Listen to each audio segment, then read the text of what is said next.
Hello મિત્રો, નમસ્કાર. હું છું બંસી. સ્વાગત છે તમારું અંતરથી અનંત સુધીમાં. તો આજનો મારો ટોપિક છે દેખાદેખી પાછળ દોડતી દુનિયા.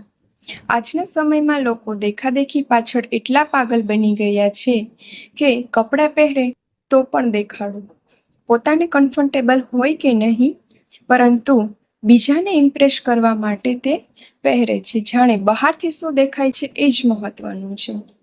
મંદિરમાં જઈ ત્યાં કોઈ હશે નહીં તો દાન પેટીમાં એક બે સિક્કા નાખી દેશે, પરંતુ જો કોઈ જગ્યાએ દાનની રકમ મોટેથી બોલાતી હશે તો બધા શું આપતા હશે, ત્યારે દેખાડો કરવા વાળો છે તે 500 લખાવશે અને એને એવું લાગે છે કે બધા મારું નામ સાંભળશે અને કહેશે કે વાહ, પાર્ટી તો પૈસાવાળી લાગે. હવે તો ઘણા માણસો એવું પણ કરે છે કે દાનની રકમની રિસિપ્ટનો ફોટો પણ સ્ટેટસમાં મૂકે છે. અરે ભાઈ, એને દાન કર્યું ના કહેવાય, દેખાડો કહેવાય. જ્યાં ગુપ્ત રીતે અપાતું હોય એને જ દાન કહેવાય. તો સવાલ એ છે કે શું દેખાદેખીથી માણસ મોટો બની જાય છે?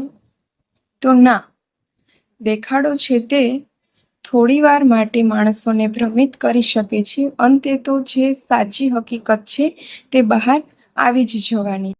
મોંઘા કપડાં પહેરવાથી માણસ સારો બની જાય અથવા તો લોકો તેમને ધનવાન માને એ સાચું નથી.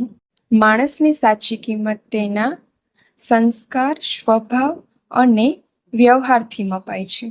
આપણે આપણા ઇતિહાસ અને ધર્મમાં પણ જોઈ શકીએ. શ્રીરામ અને સીતાજીએ પોતાની જિંદગીનો મોટો ભાગ તેને સાદગીમાં અને ભગવા વેશમાં વિતાવ્યો હતો, છતાં પણ લોકો આજે તેમની પૂજા કરે છે, કારણ કે તેમની મહાનતા તેમની સાદગી અને તેમના ઉત્તમ સ્વભાવમાં હતી, દેખાડામાં નહીં. તો ચાલો મિત્રો, આપણે નક્કી કરીએ કે દેખાદેખી પાછળ ન ભાગીએ અને સારા સ્વભાવ અને સાચા મૂલ્યોને અપનાવીએ. અંતે લોકો તમારા સારા કપડાં અથવા તો દેખાવને નહીં, પરંતુ વર્તનને યાદ રાખશે. ધન્યવાદ. જય હિન્દ, જય ભારત. ફરી મળીશું નેક્સ્ટ વિડીયોમાં.